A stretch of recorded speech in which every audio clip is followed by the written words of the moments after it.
कहना चाहती हूँ। जो कल गुरुदेव ने कहा था कि उनके गुरु ने आज्ञा की थी उनको, और वो जिस तरह का पाठ करने लगे थे, मंत्रों का जाप करने लगे थे, तो इसी तरह की एक बात मैंने सुनी थी कि एक चर्च में एक छोटा बच्चा जाता था और वो भी प्रार्थना करता था। बहुत छोटा था, 6-7 साल का बच्चा। तो एक बार वो पादरी ने बच्चे से पूछा कि तुम यहाँ पे क्या प्रार्थना करते हो, तुम तो बहुत छोटे हो। तो बोला मुझे प्रार्थना करनी नहीं आती, लेकिन मैं यहाँ रोज आके ABCD बोल लेता हूँ पूरी। तो ये उसके भाव ऐसे थे कि उसे कुछ समझता नहीं था, लेकिन वो फिर भी भगवान के सामने या प्रभु के सामने और खड़े होके अपना ABCD बोल के उसे लगता था कि मुझे भगवान सब कुछ दे देंगे। तो मुझे भी ऐसा लगता है कि हम अगर अपने पूरे मन से कुछ गलतियां भी करें, अब जैसे मैं पाठ करती हूँ, संस्कृत तो मुझे आती नहीं है, लेकिन फिर भी मैं संस्कृत में करती हूँ और मैं हमेशा माफ़ी मांग लेती हूँ कि मैं जो भी कर रही हूँ उसमें अगर कुछ भी मेरी गलती हो तो मुझे भगवान क्षमा करेंगे। और दूसरी बात गुरुदेव ने कल कही थी कि हमें दुर्गा माँ को समर्पण कर देना चाहिए। तो उससे भी मुझे एक बात पहले तो समझ में नहीं आई, लेकिन मैं सोचती रही बहुत देर तक कि समर्पण का क्या मतलब होता है।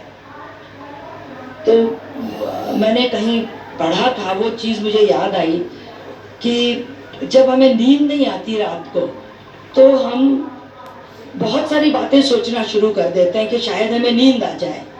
तो नींद हमसे बहुत दूर भागती रहती है।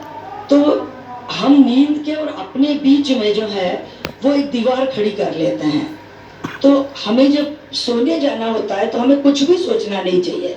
नींद नहीं आ रही तो भूल जाओ, ठीक है, नींद अपने आप आ जाएगी और हम एकदम निर्जीव होके हमें लेट जाना चाहिए। तो हमारे और निद्रा के बीच में जो दीवार खड़ी होती है वो नहीं हो पाती है और नींद अपने आप हमारे पास आ जाती है।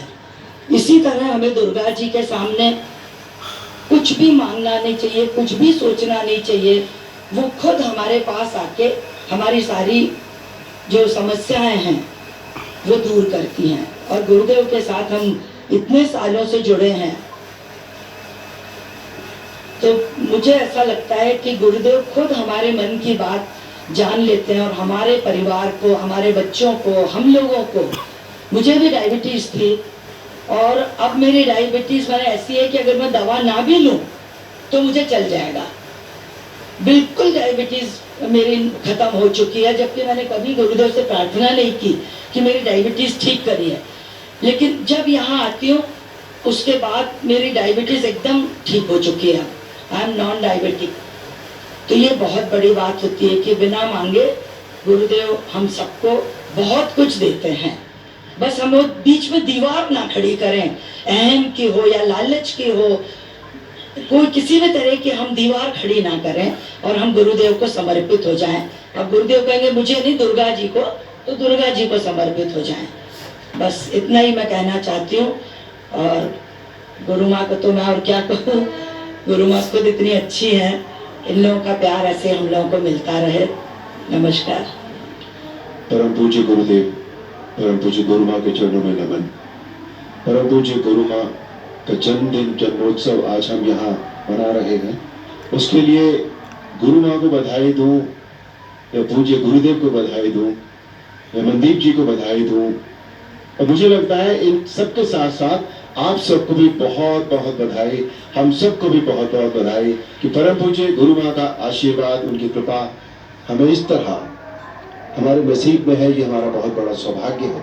हम सब देखते हैं, जानते हैं, परम पूज्य गुरु माँ की तरफ जब देखते हैं तो बस यही एक मन में भाव आता है कि ममता का चेहरा यदि होता होगा तो ऐसा ही होता होगा। बस माँ के बाद दूसरा चेहरा मुझे गुरु माँ का याद आता है। बस गुरु माँ आपका बहुत बहुत कृपा है हम सब के ऊपर। ऐसे ही कृपा ये सदा बनी रहे और हम सब इसी तरह आपके चरणों में बैठकर आपकी ममता, आपकी दया, आपकी कृपा का आशीर्वाद हमें मिलता रहे। पूज्य गुरुदेव शरीर को नहीं बिल्कुल भी इंपॉर्टेंस देते, लेकिन आम मानव के जीवन में शरीर की इंपॉर्टेंस होती है, विजुअल की इंपॉर्टेंस होती है, भौतिक इंपॉर्टेंस होती है। वो कहीं ना कहीं, जैसे यदि हम मां दुर्गा की मूर्ति की बात लें या भगवान शिव की मूर्ति की बात लें, वो भी अपने आप में एक फिजिकल इंपॉर्टेंस है। अगर हम माने तो वो पत्थर है, और यदि हम मानते हैं तो हमारे सामने वो साक्षात भगवान है। ऐसे ही हम सब के लिए परम पूज्य गुरुदेव यूं तो हमारे जीवन में, हमारे कण कण में, हमारे रोम रोम में बसे हैं, या हम उनके रोम रोम में बसे। जैसे वो कहते हैं कि परमात्मा के अंदर हम सब बसे हैं, ऐसे ही मैं ये कहना चाह रहा हूं कि परम पूज्य गुरुदेव के अंदर हम सब हैं, हम सब बस गए हैं। उन्होंने हमें अपने अंदर समा लिया है। तो ऐसे में फिर प्रश्न ये भी उठता है कि फिर भौतिक लुक, विजुअल, ये सब क्यों, उसकी इंपॉर्टेंस क्यों होनी चाहिए? लेकिन कुछ चीजें जो मन को बहुत तसल्ली देती है, ढाढ़स देती है, वो ये होता है कि पूज्य गुरुदेव के जब दर्शन हो जाते हैं तो बहुत सारी चीजें, बहुत सारी बातें अपने आप बहुत सहज हो जाती हैं, बहुत सरल हो जाती हैं। जो पूज्य गुरुदेव इस विश्व के लिए, इस देश के लिए, इस समाज के लिए जो कर रहे हैं, हम सभी जानते हैं वो अपने आप में अभूतपूर्व है, पहले कभी नहीं हुआ और अभी भी कहीं नहीं हो रहा, केवल यहां के सिवाय, परम पूज्य गुरुदेव के सिवाय। मुझे कोई व्यक्ति दिखाई नहीं देता कहीं भी कि जिसे कोई आर्थिक लालच ना हो, वो चाहे किसी भी क्षेत्र का क्यों ना हो। आर्थिक लालच होता है किसी को, हो सकता है कोई ऐसा भी व्यक्ति हो कि उसे आर्थिक लालच ना हो, लेकिन उसे कोई ना कोई लोभ, लालच उस कार्य को करते हुए अवश्य होता होगा। जैसे कुछ को नाम चाहिए होता है, उनके पास पैसा बहुत है, पैसा नहीं भी मिलेगा तो कोई बात नहीं, लेकिन नाम चाहिए होता है। तो लोग मुझे ये जाने कि अरे वो देखो, ये वो डॉक्टर जा रहा है, बहुत अच्छा डॉक्टर है ये दुनिया का। लेकिन अभी तक जो देखा गया है वो ये होता है कि जो व्यक्ति बहुत पॉपुलर हो जाता है, बहुत प्रसिद्ध हो जाता है, उसकी भूख भी उतनी ही बढ़ती जाती है,